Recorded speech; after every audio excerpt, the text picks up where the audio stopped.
Olá, bom dia. Eu sou Juliano Barreto e vou apresentar para vocês a minha tese intitulada Avaliação dos efeitos do fungicida clorothalonil no sistema de defesa antioxidante e no metabolismo oxidativo do peixe Daniel Hare.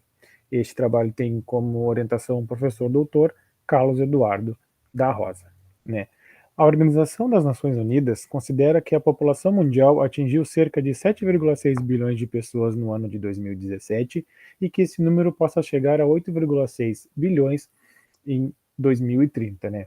Apenas a população brasileira, hoje em dia, é de cerca de 213 milhões de pessoas. O crescimento demográfico mundial traz consigo a demanda por alimentos de qualidade e suficiente para suprir as necessidades populacionais. Com isso, diferentes técnicas são empregadas visando melhorar a eficiência na produção agrícola. Dentre elas está a utilização de agrotóxicos. Dentro dos agrotóxicos, nós temos os pesticidas, que são definidos como substâncias utilizadas principalmente na agricultura para controlar populações de pragas. E estes são divididos de acordo com os organismos aos quais foram desenvolvidos para combater, por exemplo, como fungicidas, herbicidas e inseticidas. Entre os pesticidas utilizados na produção agrícola, temos o clorothalonil, um fungicida organoclorado, utilizado no combate a doenças fúngicas foliares e também em sementes, e este é empregado na composição de tintas anti-incrustantes. Somente no Brasil, cerca de 5 mil toneladas deste foram consumidos em 2017, segundo o IBAMA. Em organismos alvo como o fungo, ele tem como mecanismo de ação, a inibição de forma não competitiva da enzima gliceraldeído 3-fosfato desidrogenase, a primeira enzima da fase de pagamento da via glicolítica, levando a uma redução dos níveis de NADH, um cofator importante, transportador de elétrons para a cadeia respiratória na mitocôndria. E este composto, ele realiza a sua ação através da sua capacidade de se ligar a agrupamentos sulfidrilas. Em organismos não-alvo, foi demonstrado já a capacidade do mesmo de alterar parâmetros do estado redox, como níveis de espécies reativas de oxigênio, lipídios peroxidados e o conteúdo de glutationa reduzida, levando a uma situação de estresse oxidativo. Com isso, o objetivo geral desta tese é avaliar os efeitos no sistema de defesa antioxidante após a exposição ao clorothalonil no peixe Daniel Hare, além de analisar a capacidade deste de causar alterações no metabolismo oxidativo. Como objetivos específicos, nós temos definir as consequências da exposição ao clorothalonil em indicadores de estresse oxidativo no peixe Daniel Hare e identificar as potenciais isoformas da enzima glutationase transferase envolvidas na biotransformação do clorothalonil no peixe Daniel Hare.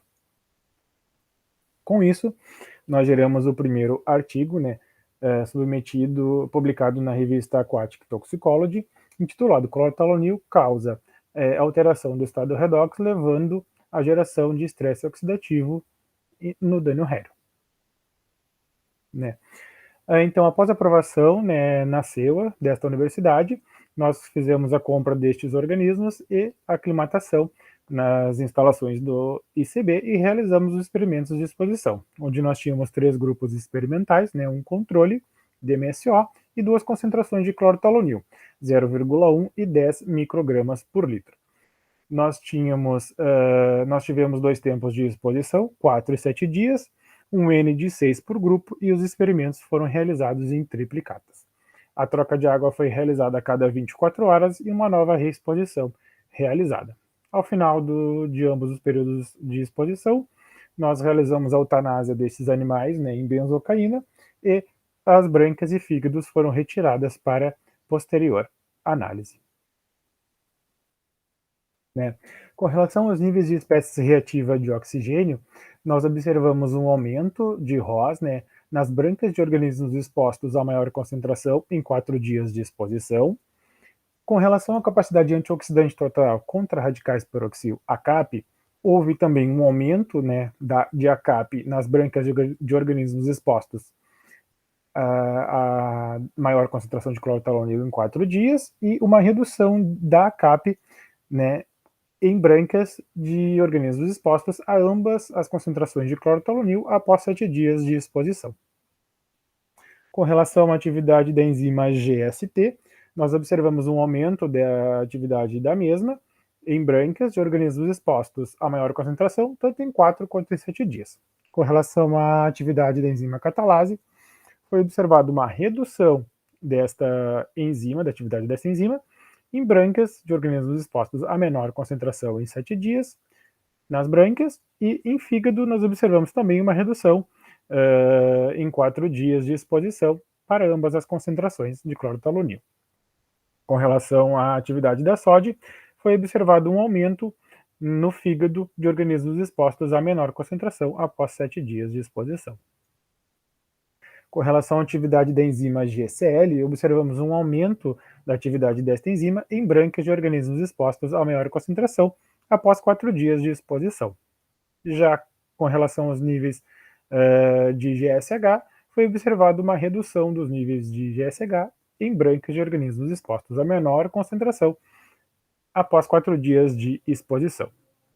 Com relação aos níveis de LPO, foi observada uma redução dos níveis de LPO nas brancas de organismos expostos a maior concentração em 4 dias e um aumento de lipídios peroxidados em brancas de organismos expostos a menor concentração após 7 dias. Com relação ao fígado, observamos uma redução dos níveis de LPO no fígado de organismos expostos a maior concentração de clorotalonil. Com isso, nós podemos concluir neste trabalho que as brancas foi o órgão mais afetado, né, em relação ao fígado, e que exposições agudas, né, a concentrações maiores, elevaram, né, a atividade, concentrações de parâmetros do sistema de defesa antioxidante. Já exposições mais longas a uma concentração menor levou uma redução destes parâmetros do sistema de defesa, gerando então uma situação de estresse oxidativo. Tendo em vista que as brancas foi o órgão mais afetado no trabalho no artigo 1, e que diversos estudos também vêm demonstrando que o clorotalonil ele é capaz de alterar a atividade da enzima GST em diferentes organismos, nós então buscamos identificar nesse segundo manuscrito quais isoformas poderiam estar atuando no processo de biotransformação deste fungicida. Né? Com isso, né, a GST elas são enzimas presentes tanto em organismos procariontes como em eucariontes, né, e elas atuam no processo de biotransformação de xenobióticos. Né? São enzimas, então, de fase 2 no processo de biotransformação desses xenobióticos. E elas são divididas em 3 grandes famílias, né? Citosólicas ou associadas a membranas, como microsomais e mitocondriais. Né? Com relação ao delineamento experimental, nós temos o mesmo delineamento experimental do artigo 1, com 3 tratamentos, né? Um controle, 2 concentrações de clorotalonil, as mesmas, né, 0,1 e 10 microgramas, o mesmo tempo experimental, 4, 7 dias, e nós realizamos, então, atividade enzimática, expressão gênica e simulação de docking molecular, onde nós utilizamos aqui apenas as brancas, né? Como eu falei, por ter sido o órgão mais afetado por este composto no artigo 1. Com relação, então, à dosagem bioquímica, nós realizamos, então, a atividade de 2 isoformas diferentes, né, da GST, a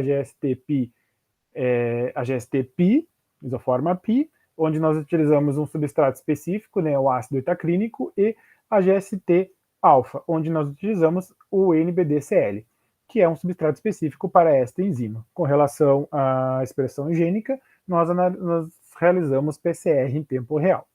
E a simulação de docking molecular foi realizada através do software online EZCAD. Com relação aos nossos resultados deste manuscrito, né, nós não observamos alteração na expressão gênica em nenhuma dos genes das diferentes isoformas analisados né, para ambos os tempos de exposição, né, em nenhuma das concentrações analisadas. Com relação à atividade das diferentes isoformas, né, da GST, com relação à atividade da isoforma π, foi observado um aumento da atividade da isoforma π em brancas de organismos expostos a maior concentração de clorotalonil após 4 dias de exposição. Já com relação à atividade da isoforma alfa, foi também observado um aumento da atividade desta enzima, porém após 7 dias de exposição. Nós então realizamos a simulação de docking molecular, né, onde nós utilizamos como receptor duas isoformas da enzima GST-Pi e duas isoformas da enzima GST-alfa, 1 e 2. Né? E como ligante, nós utilizamos o clorotalonil para ambas as isoformas e para a isoforma Pi, tanto a 1 quanto a 2, utilizamos então o substrato específico, o ácido etacrínico, e para a isoforma alfa, nós utilizamos o substrato NBDCl. Então, né, aqui nós temos então o diagrama do ligplot 2D, né, e através da análise de docking molecular, a gente consegue também obter a energia livre de ligação, conhecida como FeB ou também afinidade, entre o receptor, a proteína, e os diferentes ligantes que nós queremos testar. E quanto menor for essa energia de ligação, maior é a afinidade. Né? E valores acima de 4 significam uma interação forte. Né? Bem como aqui nós conseguimos visualizar quais são os aminoácidos com os quais estes ligantes eles estão interagindo. Então, a gente pode perceber que quando nós fizemos a análise de simulação de docking molecular do clorotalonil com a GST-Pi1, nós tivemos uma FeB, ou a afinidade, foi de menos 5,8 kcal por mol, e para o ácido etacrínico a gente teve uma FeB de menos 6,6. Né? Então são duas energias de ligações bem elevadas. Né? E nós podemos observar que tanto o clorotalonil quanto o ácido etacrínico, eles interagiram com aminoácidos específicos, né, iguais, como o fenilalanina 9 e o tirosina 109. Cabe ressaltar que estes aminoácidos, eles fazem parte do sítio de ligação G, porque a enzima GST, ela possui um sítio de ligação específico para a GSH, conhecido como sítio G, e um sítio específico para xenobióticos, conhecido como sítio H. E esses aminoácidos, tanto fenilalanina 9 quanto tirosina 109, eles fazem parte do sítio H da GST. Aqui a gente consegue ver, então, o ligplot 3D, onde nós temos, então, os seus ligantes interagindo com o sítio ativo da enzima, tanto o GST-Pi1 com o clorotalonil e o ácido etacrínico. Com relação a GST-Pi2, nós observamos que a FeB, energia de ligação, ela, para o clorotalonil, ela foi menos 5,6 e para o ácido etacrínico, menos 6,4. E também observamos que nesta enzima o clorotalonil interagiu com os aminoácidos fenilalanina 9, bem como o tirosina 109. Já o etacrínico interagiu com também o fenilalanina 9. Aqui demonstrando o ligplot 3D, né, da GST-Pi2 com clorotalonil e também com ácido etacrínico. Já com relação à isoforma alfa, né, nós temos agora, né, o clorotalonil e também o NBDCl como substrato específico desta enzima. Porém, aqui nesta enzima, nesta isoforma, nós não observamos uma relação entre os aminoácidos aos quais eles interagiram. Porém, a energia de ligação ela foi acima de 4 e similar nos dois ligantes. Onde no clorotalonil nós tivemos uma FeB de menos 4,9 e para o NBDCl 5,0. Aqui também apenas demonstrando a ligação, né, dos seus ligandes com o sítio ativo da enzima. E para a GST alfa 2, nós tivemos uma FeB, né, de menos 4,8 para o clorotalonil e de 5 para o NBDCL. Podemos observar aqui, sim, uma relação entre os aminoácidos serina 18, né, onde ambos os ligandes interagiram, né, no sítio ativo, bem como a isoleucina 100. Aqui apenas o ligplot 3D demonstrando, então, a ligação no sítio ativo.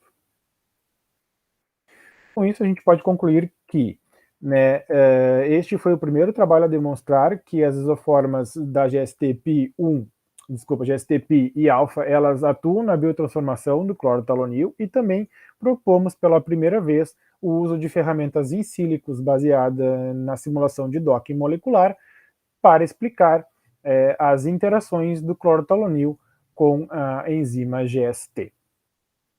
Com relação ao meu cronograma, né, e o meu prazo de defesa já com 6 meses de prorrogação é fevereiro de 2022. Eu já tenho todos os créditos, todas as disciplinas, eu já qualifiquei, eu já publiquei o primeiro artigo. O segundo manuscrito, ele já tem uma primeira versão, já foi corrigida pelo meu orientador, eu estou trabalhando nessas correções, pretendo enviar para ele assim que possível. E a tese está também em fase de escrita, e muito obrigado.